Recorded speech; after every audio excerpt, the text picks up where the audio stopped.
ತಲ್ಲೀನರಾಗಿದ್ದವನು ನಾನು. ಹಾಗಂತ ಒಮ್ಮೆ ಕೆಳಗೆ ನೋಡಿದಂತಹ ಸಂದರ್ಭದಲ್ಲಿ ಇರುವೆಗಳ ಸಾಲಿನಂತೆ ಜನ ಸ್ತೋಮವೆಂಬುದು ಸಾಗುತ್ತಾ ಇತ್ತು. ಯಾರೆಂಬುದಾಗಿ ಹತ್ತಿರ ಹೋಗಿ ನೋಡಿದಾಗ ಅವರೆಲ್ಲರೂ ಬ್ರಾಹ್ಮಣರೇ, ಎಲ್ಲರೂ ಒಂದು ಗುಡಿ ಎತ್ತಲೋ ಸಾಗುತ್ತಿದ್ದಾರೆಂಬುದಾಗಿ ಆಶ್ಚರ್ಯಗೊಂಡಂತಹ ನಾನು ಅವರು ಹೋಗುವುದು ಎಲ್ಲಿ ಎಂಬಂತಹ ವಿಚಾರವನ್ನು ತಿಳಿಯುವುದಕ್ಕಾಗಿ ಅಲ್ಲಿವರೆಗಾಗಿ ಹೋದವಳು ನಾನು. ಕೇಳಿದೆ ಸ್ವಾಮಿ, ತಿಳಿದಂತಹ ವಿಚಾರ ಹೀಗೆ. ಅದನ್ನು ಕೇಳಿದಾಗ ನನಗೆಷ್ಟು ಸಂತೋಷವಾಯಿತು, ನಿಮಗೆ ದ್ವಿಗುಣವಾಗಿ ಸಂತೋಷವಾಗುತ್ತದೆ, ಅನುಮಾನವೇ ಇಲ್ಲ ಸ್ವಾಮಿ. ಏನು ವಿಚಾರ ಏನು ಗೊತ್ತುಂಟೆ ಸ್ವಾಮಿ? ಏನು? ನಿಮ್ಮ ಮಾವ ದಕ್ಷ ಪ್ರಜಾಪತಿ ಒಂದು ಯಾಗವನ್ನು ಮಾಡುತ್ತಿದ್ದಾರಂತೆ. ಯಾರು? ನಿಮ್ಮ ಮಾವ. ನಿನ್ನ ಅಪ್ಪ ಅಲ್ವಾ? ನಿಮ್ಮ ಮಾವ ಸುಳ್ಳ? ನಿನ್ನ ಅಪ್ಪ ಸುಳ್ಳ ಸ್ವಾಮಿ. ಹಾಗಾಗುವುದಿಲ್ಲ. ಮದುವೆ ಆದ ಬಳಿಕ ಯಾವತ್ತು ಸಂಬಂಧಗಳೆಂದರೆ ಗಂಡನ ಮುಖೇಣವಾಗಿ ಬರುವುದು. ಅಪ್ಪ ಅಮ್ಮ ಎಂಬುದಾಗಿ ಹೇಳುವುದಲ್ಲ, ನಿಮ್ಮ ಅತ್ತೆ ಮಾವ ಎಂಬುದಾಗಿ ಹೇಳಿ ಸಂಬೋಧಿಸಬೇಕು. ಅದು ಗೃಹಿಣಿ ಆದವಳ ಲಕ್ಷಣ. ಹಾಗಾಗಿ ನಿಮ್ಮ ಮಾವ ಬಿಡಿ, ನಿಮಗೂ ಬೇಡ ನನಗೂ ಬೇಡ. ದಕ್ಷ ಪ್ರಜಾಪತಿ ಮಾಡುವಂತಹ ಯಾಗ, ಪ್ರಾಚೀನ ಭರಿಯಲ್ಲಿ ವಿಶೇಷವಾದಂತಹ ಒಂದು ಯಾಗ ನಡೆಯುತ್ತಾ ಇದೆ. ನಾ ಭೂತೋ ನಾ ಭವಿಷ್ಯತಿ ಎಂಬಂತಹ ಹಾಗೆ ನಡೆಯುತ್ತಿರುವಂತಹ ಯಾಗ. ಎಲ್ಲರೂ ಬಂದು ಸೇರಲಿದ್ದಾರೆ, ಬಂದು ಬಾಂಧವರೆಲ್ಲ ಬಂದು ರಂಜಿಸಲಿದ್ದಾರೆ.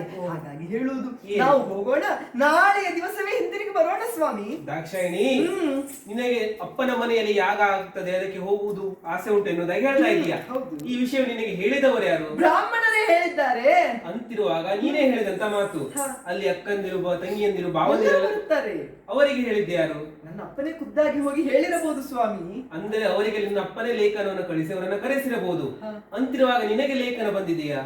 ನಮಗೆ ಲೇಖನ ಬರಲಿಲ್ಲ ಎಂಬುದಾಗಿ ಒಂದು ಲೇಖನದ ಕುರಿತಾಗಿ ನಿಮಗೆ ಚಿಂತೆಯೇ ಸ್ವಾಮಿ. ನಮಗೆ ಲೇಖನ ಬರಬೇಕಾಗಿಲ್ಲ, ಕರೆ ಎಂಬುದು ಬೇಕಾಗಿಲ್ಲ. ಅರ್ಹತೆ ನಾವು ಅಲ್ಲಿಯವರೆಗಾಗಿ ಹೋಗಬಹುದು. ಯಾಕೆ? ಕೆಲವು ಕಡೆ ಕರೆಬೇಕೆಂಬುದಾಗಿ ಇಲ್ಲ.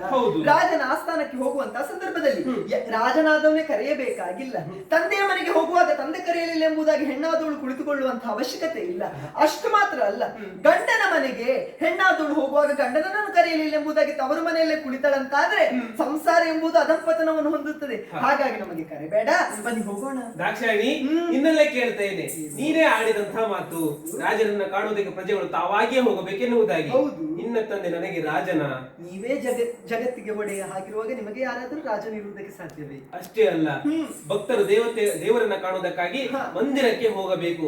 ನಿನ್ನ ತಂದೆ ನನಗೆ ದೇವನ, ನೀವೇ ಜಗತ್ತಿಗೆ ದೇವರು. ಅಂತಿರುವಾಗ ನಿನ್ನ ತಂದೆಯಿಂದ ನಮಗೆ ಯಾವ ಕರೆಯೂ ಬಂದಿಲ್ಲ. ಹಾಗಾಗಿ ನಾನು ಹೋಗುವುದಿಲ್ಲ, ನೀನು ಹೋಗುವುದು ಬೇಡ. ನನ್ನ ತವರು ಮನೆಯ ಕುರಿತಾಗಿ ನಾನು ಎಷ್ಟೇ ಸಂತೋಷದಿಂದ ಮಾತನಾಡಿದರೂ ನೀವು ನಕಾರಾತ್ಮಕವಾಗಿ ಮಾತನಾಡುತ್ತಾ ಇದ್ದೀರಾ. ಏನೋ ನಡೆದಿದೆ ಸ್ವಾಮಿ, ನನ್ನಲ್ಲಿ ಏನೋ ಮುಚ್ಚುಮರೆಯನ್ನು ಮಾಡುತ್ತಾ ಇದ್ದೀರಾ. ಹೇಳಿ ಸ್ವಾಮಿ, ಏನಾಯ್ತು ಸ್ವಾಮಿ?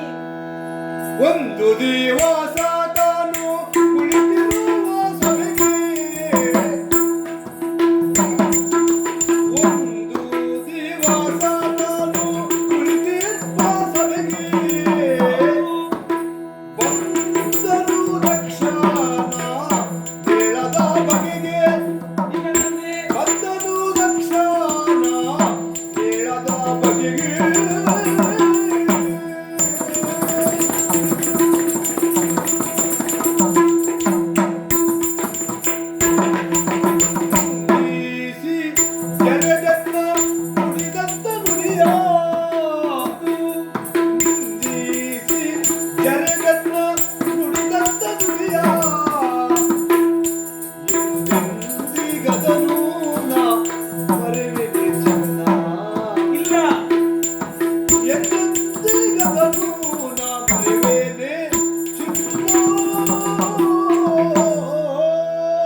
ಬಗೆ ಬಗೆ ಮಾತನಾಡಿದ್ರು ಸಹ ನಾನು ಅಲ್ಲಿಗೆ ಬರುವುದಿಲ್ಲ. ಯಾಕೆ?